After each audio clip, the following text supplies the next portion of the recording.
Hello,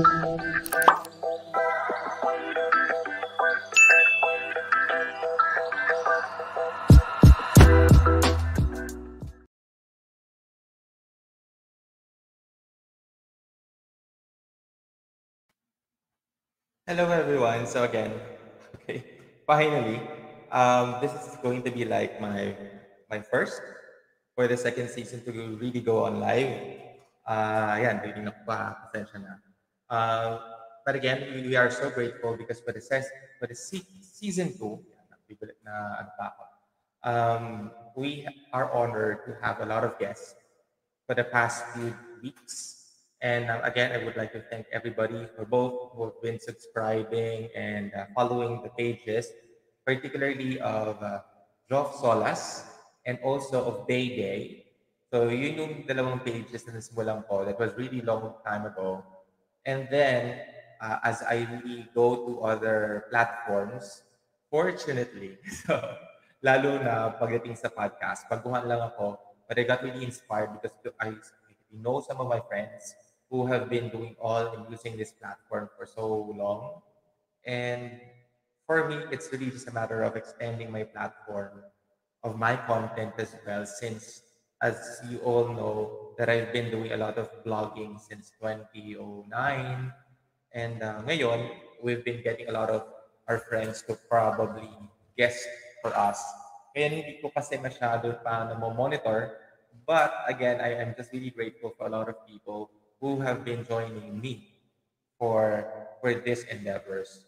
So maraming salamat, and again, please feel free to message me because yeah, we are again live both Facebook and in YouTube. And yeah, kasi particularly when we wanted to discuss so many things kasi lalo na Monday, naku, ba't bigla ko naisipan mag-live? It's really just because I wanted to somehow reach out again for my page. Kasi for the past few days, I've been very busy.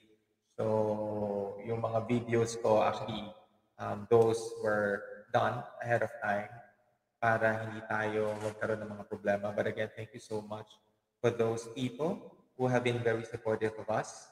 And ngayon kasi quarantine, there are a lot of information and probably a lot of people who are also doing a lot of content online. Minsan nagkakaroon pa tayo ng mga viral sensations or topics.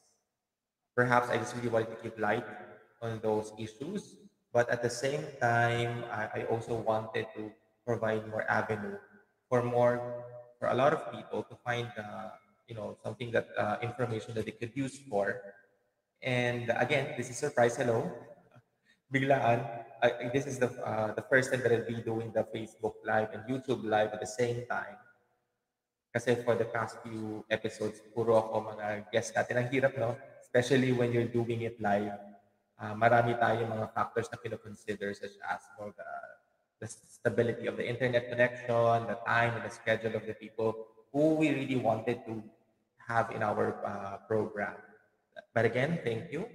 And marami lang ako mga isi-share for the past few days kasi I've been very, let's just say, observant. I've been an avid fan of a lot of influencers, particularly both yung mga for fun natin, yung mga entertainment contents, celebrities, pero kasi I would also like to particularly commend other content creators who never thought was going to share a lot of information. So yun, andun yun sa vlog ko. I feature them yung mga chef na gusto ko na pinapanood kasi during the quarantine, I really learned how to cook.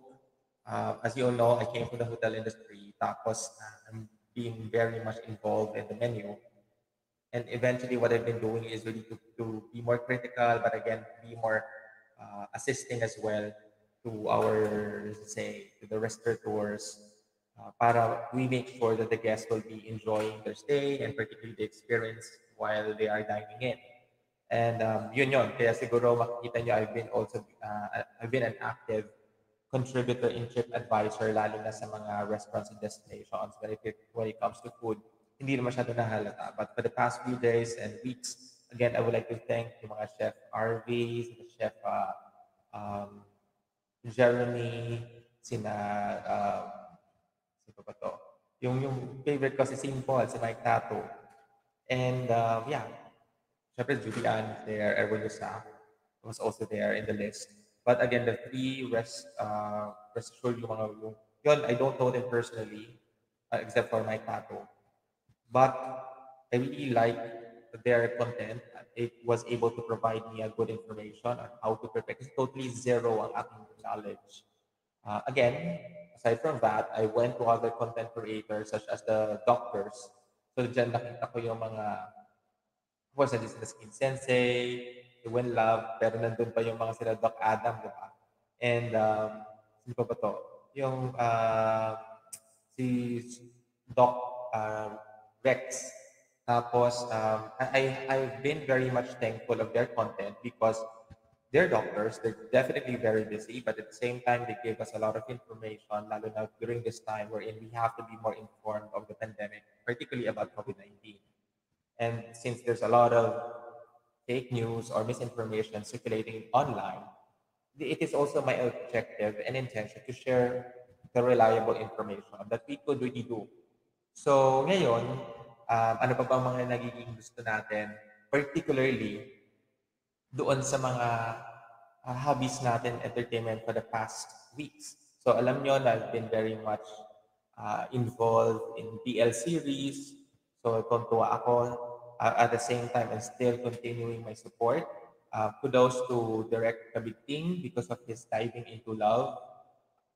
Ayun, maganda. Nasubaybayan ko siya. And I'm still hopeful for other more BL series. I know that Gus Villa will also be having his own set of series because diba he came from Boy Band Love. And his new BL series is very promising. I've seen it. It's from the Star Image Productions. So, ano ba? I'm also trying to be more familiar as well of this particular paraphernalia that I have. So yung mga voice and other effects, I'm still trying to familiarize. Pasensya yan, mga ganyan-ganyan. Kasi hindi talaga ako masyado gamay pa. No? Parang ang dami-dami. So hindi ko lang kung ano mga dapat ko pindutin. Parang, so definitely this is something that I am not really good at. Pero when I was in college, I really wanted to take mass comm. Unfortunately, my parents told me to be more let's just say aggressive to find out other information or let's say another course that could teach me more. So that's why I have been enrolled into business management. And furthermore, ayan, ngayon pa lang ako talaga natututo sa production. But I was an editor-in-chief back in college. So I really miss, I came from Central Escolar University. I was the youngest editor-in-chief of ABS-CBN Polan at the age of 17. Diba? So, very promising at that time. Tapos, hindi ko lang na-continue yung pagiging editor ko, but I was really one of the pioneers as well for the Chalk magazine. Ako, makikita natin, a pioneer student correspondent of Chalk magazine by ABS-CBN. And since then, parang nagustuhan ako magsulat. Unfortunately, I was not able to really become more dedicated about that because, again, I was aligned to business. And until I came back, or probably when I discovered to become part of a hotel industry as a PR and marketing. So yun, nalaman ko na kung paano nga ba ang buhay ng media, pero in a very different setting. How I wish that, of course, at this particular time, it still is a good opportunity for everybody to become more familiar about the whole aspect of video editing and production. I'm doing all of this at the comfort of our homes in my studio. Ito ay really just, really, it's all about you doing everything. So it's overwhelming, lalo na that's also one of my ways bakit I settled for recorded versions of videos because I'm not that good in pressing so many things at the same time. I know how to multitask, but not on the same desk na ang dami-dami. It's really overwhelming. So, maraming salamat. Ayan. So, I'm really trying my best. But nevertheless, this is going to be recorded and still you'll be able to find it out. I just really wanted to to be more aware of what's happening. But I'm also sharing it with you. Lalo na ngayon kasi earlier, doon sa Academy Awards, nanalo yung isang Asian, the Best Supporting Actress winner, si Yoo Jung-yun. I hope I pronounced her name because she is the first talaga na South Korean actress who have ever won a Best Supporting Actress in Academy Awards. At nakakatuwa kasi doon because she was actually presented and assisted by no less than Brad Pitt. Diba? So, iba yung leveling. Pero let me share a video of this because she's been trending. So, makikita natin dito. I give this video for you. Mr. Brad Pitt, finally. Nice to meet you. Where were you while we were filming in Tulsa? It's very honored to meet you. Ayan. Kung ikaw nga naman ang mabibigyan ng award exactly by Brad Pitt and history in the making. Kasi it's good, no? Since that the Parasite has been also yung mga mga first timers natin na Asians winning the Academy Awards, which is very prestigious. I hope the Philippines will soon have our own, let's just say, winning moment in that particular very renowned award-giving body. Tapos, di ba, it was kung si Brad Pitt nga naman ang bibigay sa'yo noon, di ba, it was really something that you would cherish for the rest of your life. But again, winning an Academy Award, it's really something that goes to your lifetime achievement. And particularly for the country. Di ba, lalo na yan. So, but there was a good question after noon, ito, kaya nakakatuwa din talaga. Again, her name is Yoo Jung-yun. She's the Best Supporting Actress winner. And that is for, tingnan natin yung ano natin. Ang movie niya ay, I hope I'm doing it right. Kaya na ano ko na yun, I was going on. Pero again, thank you and congratulations again. Kasi yun nga, maganda yung pagkakapanalo ng movie. I watched the trailer and I hope that even the local industry will pave the way of supporting this particular film na maipalabas. Lalo na ngayon, streaming naman, I hope this would benefit also yung mga avid group ng mga Asian pride, diba? So the name or the title of the movie is Minari. So let me share as well. This is one particular question na kasi binanggit sa kanya parang, syempre, inabit sa ni Brad Pitt yung award. Tapos ito yung, ang tanong niya, naamoy mo ba si Brad Pitt? It looks harmless, but again, sometimes it might not be pleasant as well. Because a defining moment is because she is really indeed a good actress. Oh, first off, congratulations. This is your first American film, and you win an Oscar. And then, as you just talked about, it was given to you from Brad Pitt. I mean, my goodness. And then we saw you guys have a conversation as you walked off stage. So I have to ask you, what did you guys talk about, and what did he smell like? I didn't smell him. I'm not dog.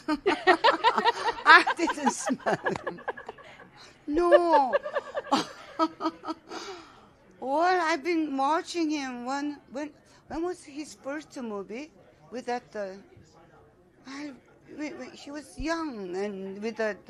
Oh, I forgot. So I've been watching him. He was a movie star for me. So, I couldn't believe he was leading to me, or he announced my name. Then I just black out couple seconds or so. What should I say? Where am I, or something like that? But I kept asking my friends, "Am I saying right? Do they understand what I'm trying to say?"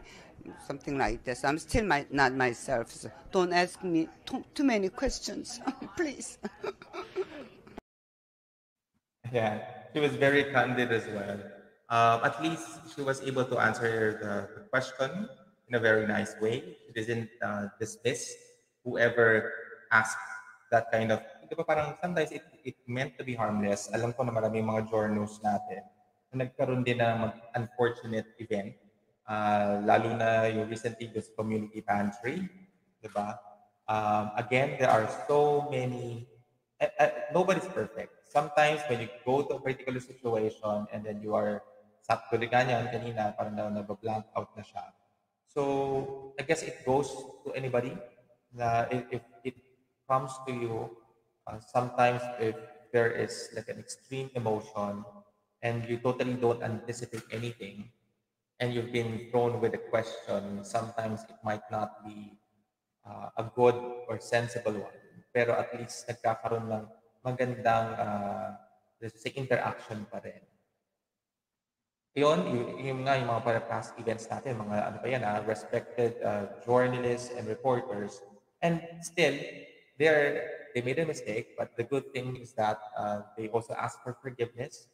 Ngayon, yung community pantries natin, I hope that it is not just going to be like a one-time event. It's good that we have been seeing sustainability or longevity of the operations. I know a couple of friends of mine who's been doing a lot of these things, such as yun sa Maginhawa, nandun sa Tondo, yeah.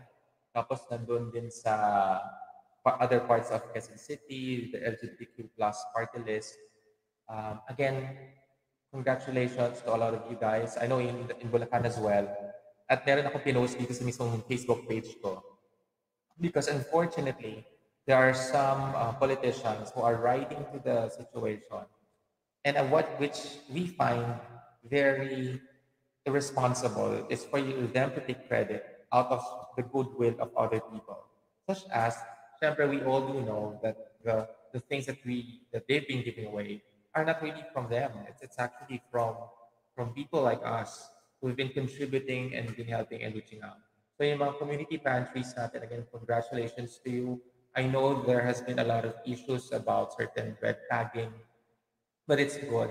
It's good that there are already people from the government stepping up and saying that you are protected. And rest assured, with all what's happening right now, with the social media, when people are showing transparency and they are also advocating more of helping and reaching out to each of us in terms of generosity, it's really good. Now, the next question is, how are we going to make it more sustainable? What are the next projects? It's good again, but we really wanted to find out how we could still give opportunities to others, particularly when it comes to employment and businesses, di ba? Kasi mahirap yung lagi lang tayo nagbibigay. Sabi nga nila, parang it's good enough that you know how you could give a fish, but it's better for you to teach man how to fish.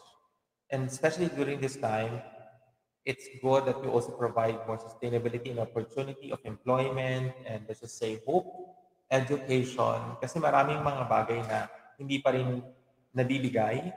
So we really have to be more responsive as well.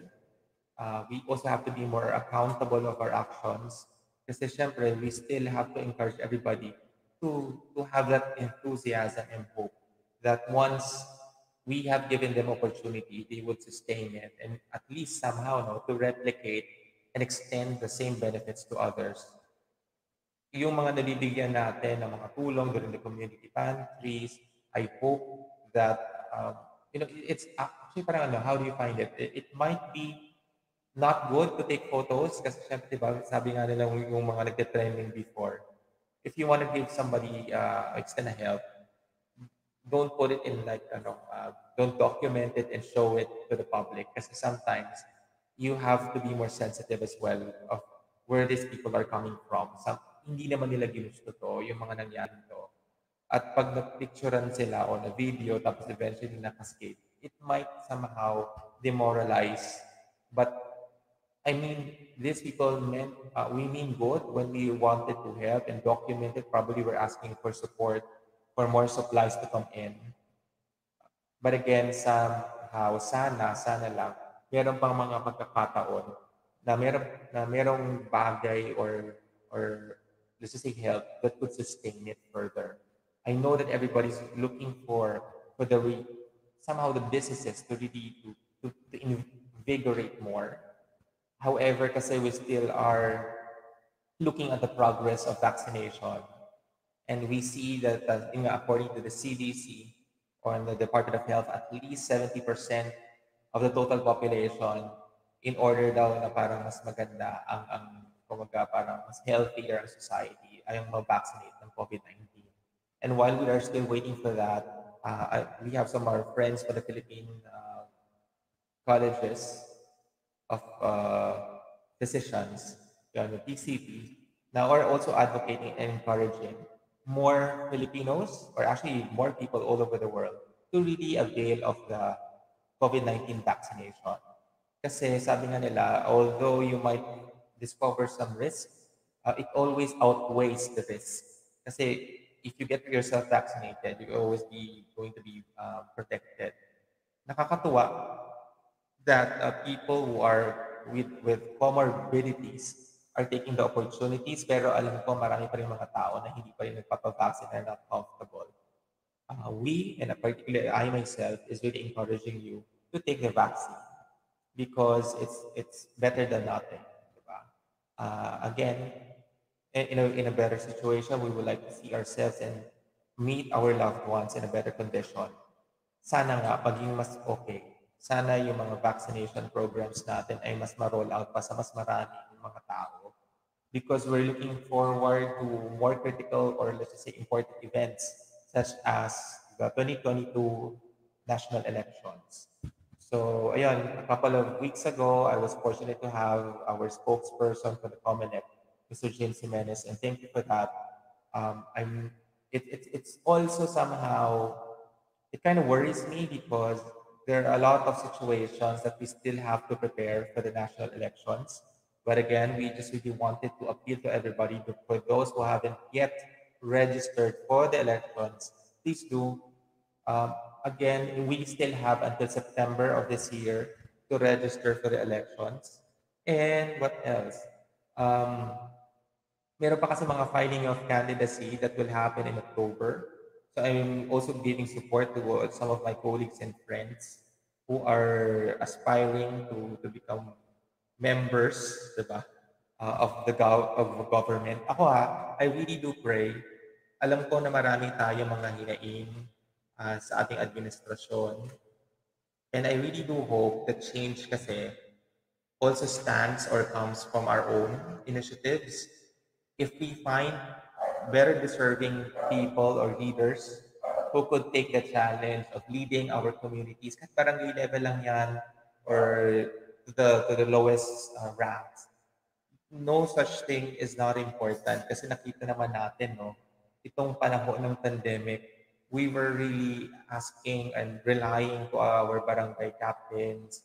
So, ayan, ako from the barangay Santa Rita, Giginto, Bulacan, I've been discovering and observing how the local uh, leaders are really doing their jobs as much as possible to extend the national assistance. So yung mga DSWD, yung mga ayuda, yung mga pagdating doon sa security na lang. Kasi alam mo yung mga, I also commend other agencies who make sure during the lockdowns. I know sometimes they have been overreacting, but again, I guess we should really be looking for each other, diba?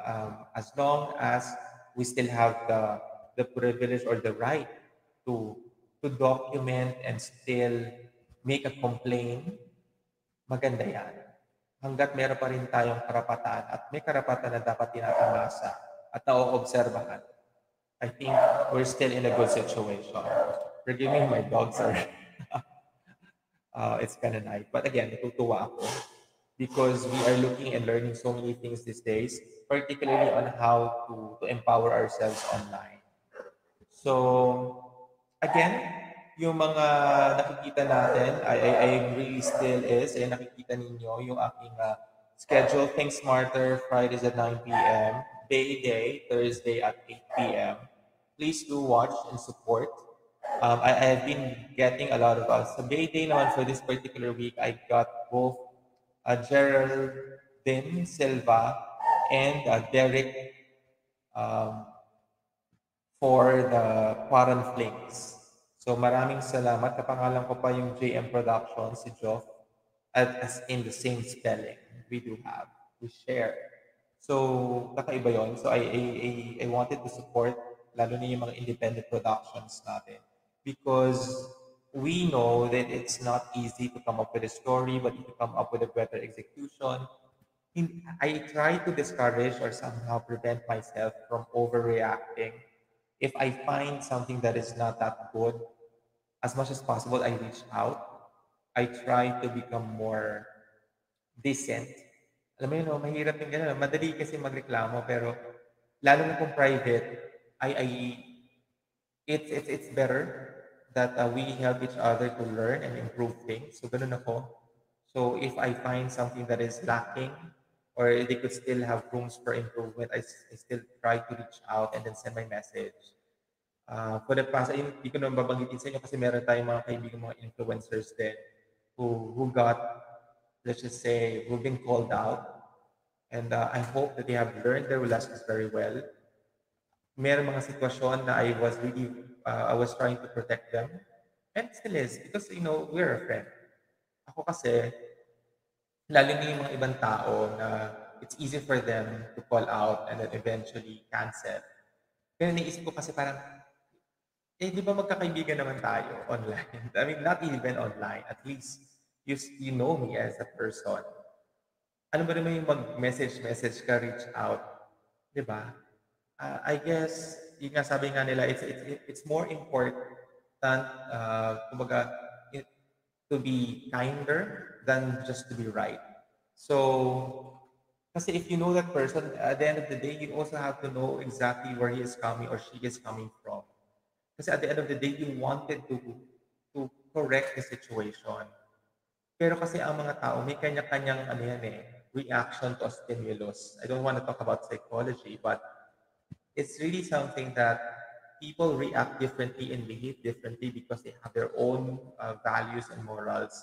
So kailangan, pag meron tayong mga kaibigan o network natin na nagkakamali, if we find a certain link or mutual friends, baka pwede naman makisuyo tayo mag-send ng message, di ba? Instead of just blurting it out in the social media and cursing that person, that doesn't make you a better person, actually. It also just shows you that if ever that I myself would ever commit a mistake, I really going to watch my back from you, diba?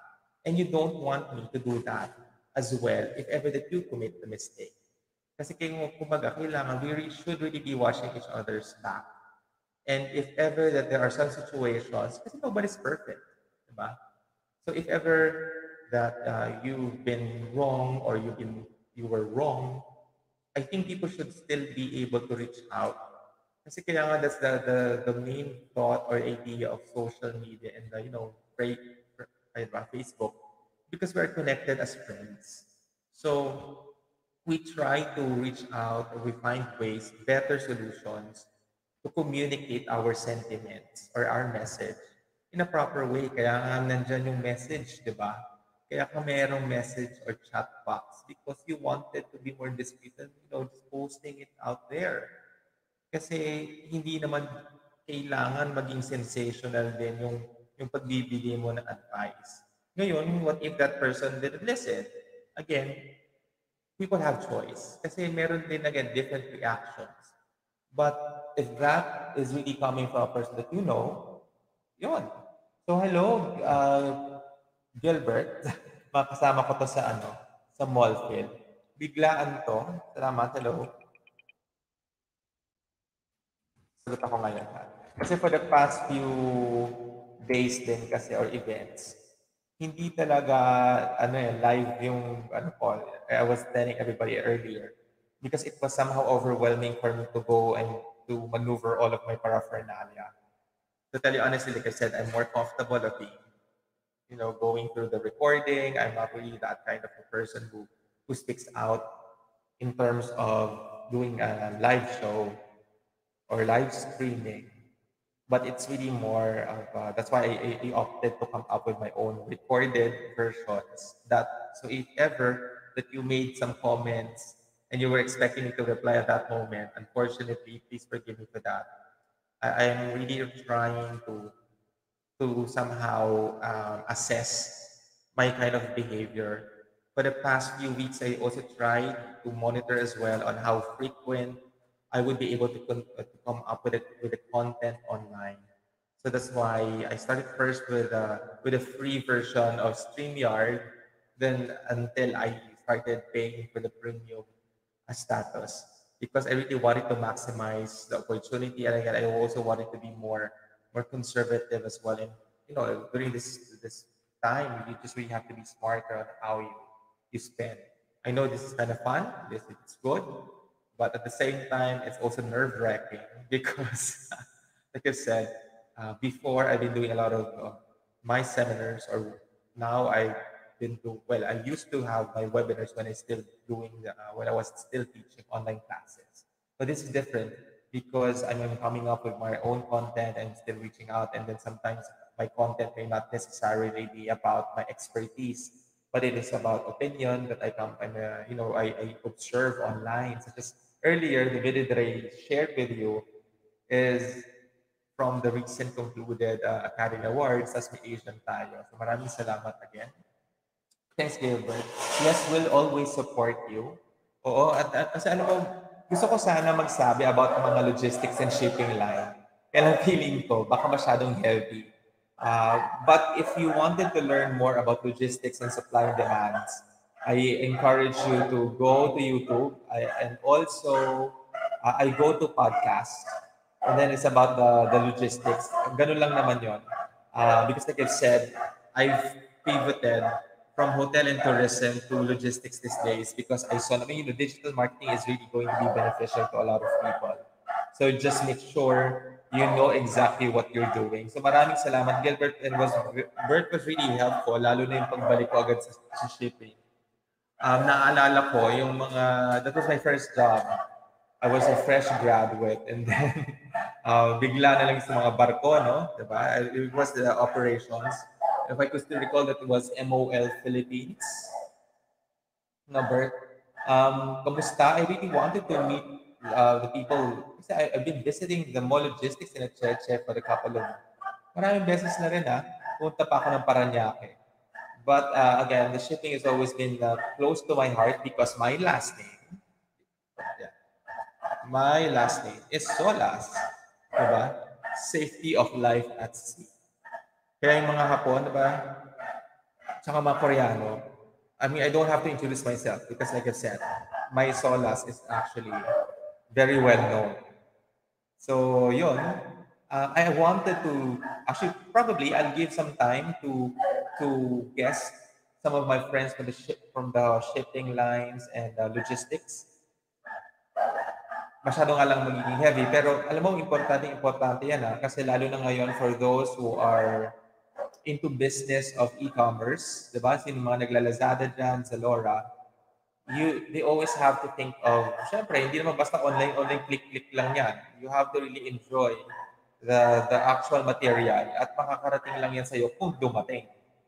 Diba? Doon mo palang makikita yung actual material or item pag yung yan ay dumating na mismo sa'yo. So the shipping and logistics is very important these days.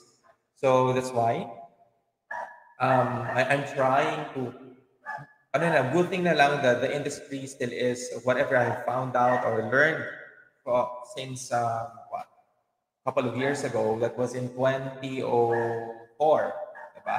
Tagal, diba? 2004, I stayed there for almost 5 years in shipping line industry. International lang. Tapos, ngayon, I'm coming back, coming from hotel and tourism. Hindi naman napapalayo. Pero, again, we wanted and we cherish those types of information. So, good thing our friends. Kaya nga sabi ko sa inyo, with the online, you don't burn bridges. I mean, even in reality, di ba? Because you don't know what's gonna happen. And you just really know how to reach out to people. Tulad yan, si Bert, manager na yan. So, big time. At marami pa ako mga friends, so probably you are owners already of companies. sa mga trake, I remember Patrick, Liama, Selo, si Checha, ayan, manager na rin yan ng mall logistics. Si Karen, ng part na rin ng Maersk. Sino ba? Uh, I mean, so many of you. Sa RCL sa Debing, maraming salamat.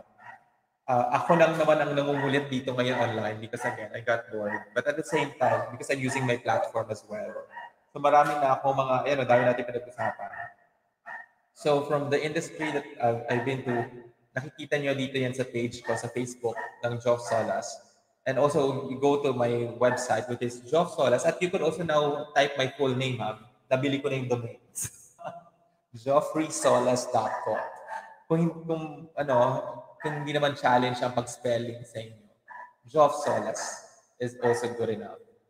And you see my website that has been there for many years. Lalo naman tong Facebook page ko kasi yung Joff Solas kong Facebook page has been my platform, particularly when I started teaching in Central Escolar University in Makati. And this has been used kasi nga my strategy at that time, I don't really want to accept friend requests from my own students. Pero ngayon, yeah, syempre, they're now colleagues, they're even clients. So, again, thank you so much. Namimiss ko na nga din yung mga kaibigan ko, lalo na ngayon particularly, di ba, na pandemic. Sana, ito yung nagustuhan ko na it was this particular pandemic gave me an opportunity to somehow slow down and reach out. But yung mga friends natin, minsan, sino ba maraming friends ka na more than, or I mean, 5,000 lang naman sa Facebook. Pero, alam mo, ang dami no, no? It is really impossible for you to quantify before how many friends we really do have. Kaya, kaya lang siguro the pros and cons is that sometimes there are some friends who we totally do not know in person, pero online. But again, thank you for those who have reached out. Thank you. That's why now in Facebook, I have my page. I try to update it as often as I could with some topics that are dear to me or something that are interesting. And I do hope that are also interesting to you. You could always find so many brilliant ideas.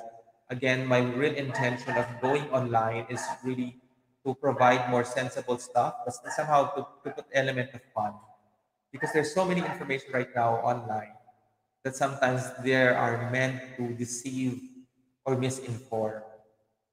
Kaya yung mga nabanggit ko, mga influencers kanina, yung mga doctors natin, si Dr.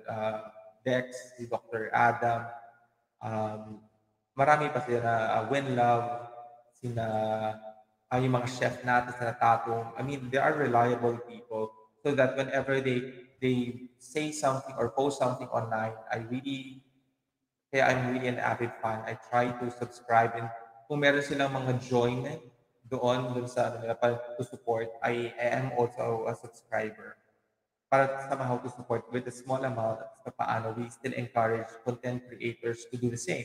I also have it here in my own platforms. So, sabi ko, kailangan mo pa ba ng, yes, because there are, to tell you honestly, I'm just really fortunate of my connections, of my friends who have been supporting me as well as I do my content online. This is not my bread and butter, but if you extend certain support to some of our creators, it goes a long way because there are so many projects, lalo na ako marami ako naiisip. So, biglang naisip ko na gumawa ng bagay na ganito. Yun, I came up with the barbershop. I came up. Now, I'm coming up, by the way, if you are in Santa Rita, Giginto, Bulacan, I hope you drop by. Kaya gusto ko sana ipakita muna. Ipakita ko lang. I hope you could drop by dito sa aking business. A business, o diba? I never thought I'd come up with a business even because of the pandemic, diba? Pwede ko ba ipakita ito? Sana mag-cash siya. Yeah, because I came up with a Cultura Barber. Nakita ko na. Tara! Yeah. This is just a concept of the website that I made it myself using the Canva. So please bear with me. So yeah, I call it now from before it started in Cultura Barber. Now it's Cultura Hub. It offers coffee and also the milk tea by Bree PH. Yung Bree PH natin yan, I franchise it and I'm going to include it in the Cultura Hub. Then I have the barber shop. Diba? May barbershop na ako. Salamat. I mean, it's my own way as well of coming up, becoming more productive. Kasi I miss, I'm a people person. Tapos ngayon quarantine, wala akong na, ano, na taong na-accommodate. But rest assured, since I come from a family of doctors as well, so make sure that everything is sanitized. Ako, grabe, I have my ultraviolet UV body. I have humidifier. I have um, I have a lot of alcohols, face masks, facials, name it. So yun. So I wanted to extend further. So we've been employing some staff here. Um, Unfortunately, yung sa IATF natin, merong mga non-essentials, yung barbershop. Kaya I also came up with a milk tea. Pero kasi you know what, napapabisang pagsasalita ko na. Pero I wanted to thank and I would like to tribute this particular initiative kasi naalala ko siya. For the Philippine LGBT Chamber of Commerce, the founder, Brian Tenorio, over the weekends, my chamber where parang na-refresh kami, I saw his video. And siguro, I just really wanted to share this. Siguro next time because I still have to download it. Pero given a chance, sige, try ko ha. Try ko siyang ma-download because this is really something that I got inspired. So, oh, no? I wanted to have a venue where people could always discuss, be more comfortable of so many ideas that they have. Kasi there's no such thing as stupid idea. It's just a matter of you discussing it and improving it later on. It's just also important that we discuss it with a lot of people who could help you out. Kaya nga ako the intention of Think Smarter is really for you to engage further, particularly not just online but offline. Be more comfortable ha, kasi guys, nobody's perfect talaga. And if there's anybody who would dismiss you, ako, it's just be able to come up with certain validation. Try to ask your friends, your mentors. I really do miss, ayan, yung aking, ang president ngayon, no, na sila Dr. Conrado Inigo Jr. is now in the a university in Cebu. I miss also my vice president, my former student affairs guru, di ba? Ay, guru talaga, no? Kasi she was able to contribute a lot. Dr. Claire Zarataman, I always wish you and Dr. Inigo, and actually everybody, all of my mentors, Dr. Padolina, and so many more, better health. I really do hope we could always be supportive of others as well. I'll try to, sana ano ko pa, ma-share ko pa yung video niya dito. Kasi natutuwa talaga ako.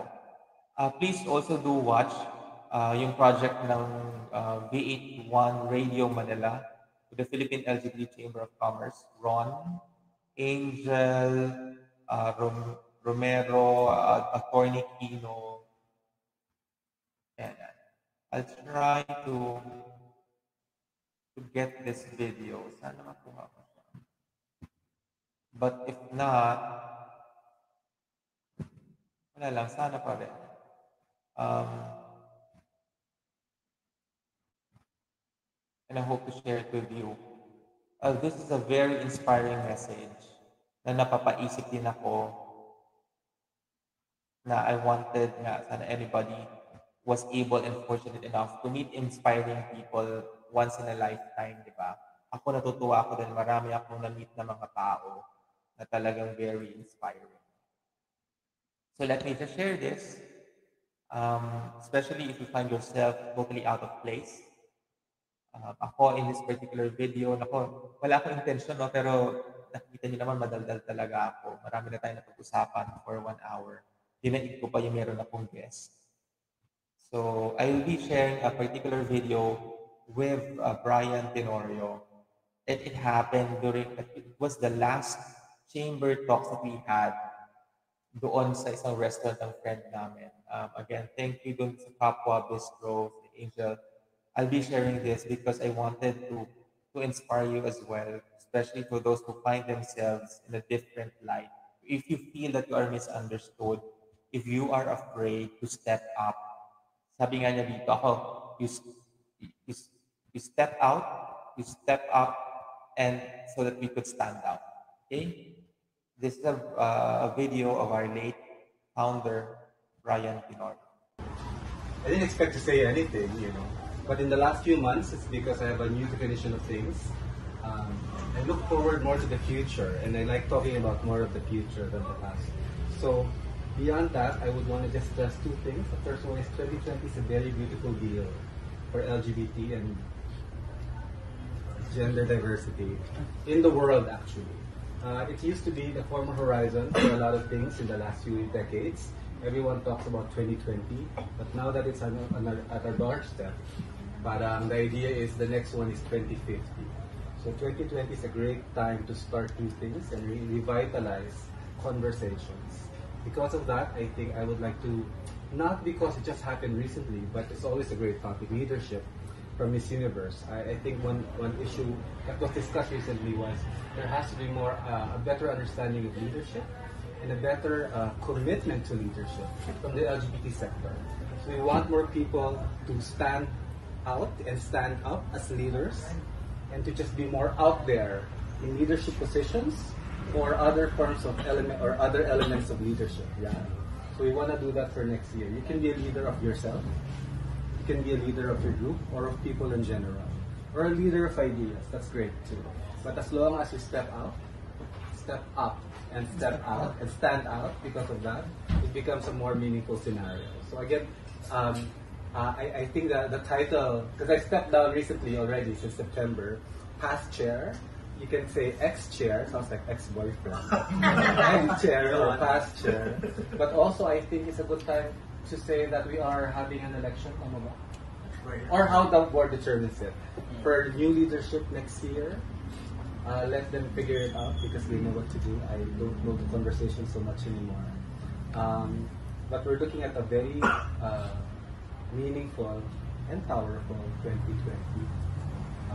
What's beautiful about the Chamber is that compared to other organizations in the sphere, which involves the region of Asia, it's also a community of professionals and small businesses and self-employed organizations or businesses, which means that because of that, there's no international constraints to be doing things that are or could be political. We don't say we're political, I don't think we are, but because of that, we are also. Because I think everything else, including love, is political. So which is not a bad thing to be. So again, happy holidays to everyone. Thank you. I didn't expect, and congratulations to the new board. Well, to the board that we have now, and to the new board coming soon. But please sign up for more things by 2020. There's a blank space that they've reserved for those sign-ups. So thank you.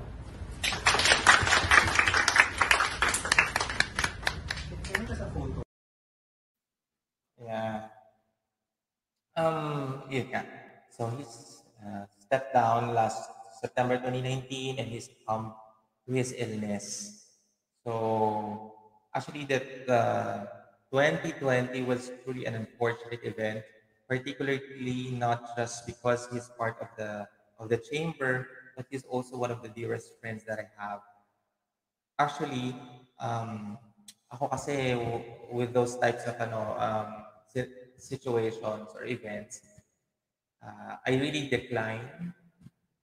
I guess this is the first time that I'll be saying anything, but definitely, kasi ano yan parang I wanted to remember the person while he is at his prime, and I don't want to give a eulogy at diba parang ano yun. But for me, I'm showing it to you now because I wanted everybody to have a source of inspiration, whether it's a book or somebody that you had. Kasi along this year, this particular pandemic, it seems that a lot of people have lost a loved one. Ako, I'm very sensitive as well when people are celebrating their birthdays. At paano, I try to cheer them or let's say send them a greeting. Unfortunately, for those that I have to extend condolences.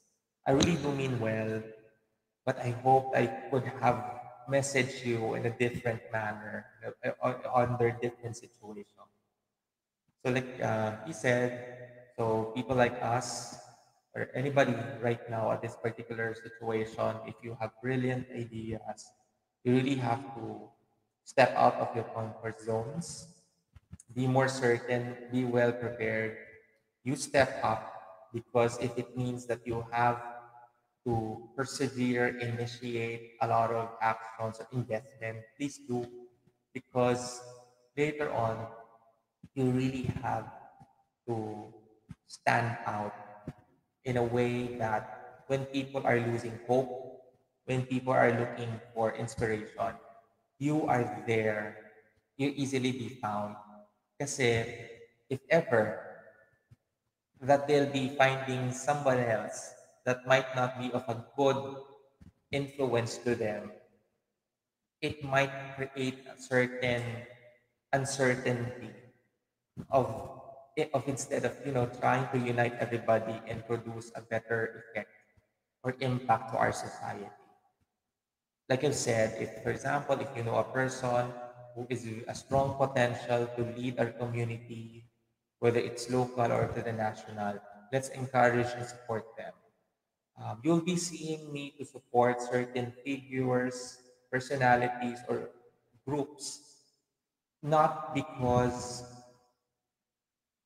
not because it's for commercial or advertising purposes, but I believe that politics we should really be engaging ourselves to do something better, and we should not be intimidated if ever that there are people who's going to invite us for debate. As long it is a healthy debate, I would agree to that.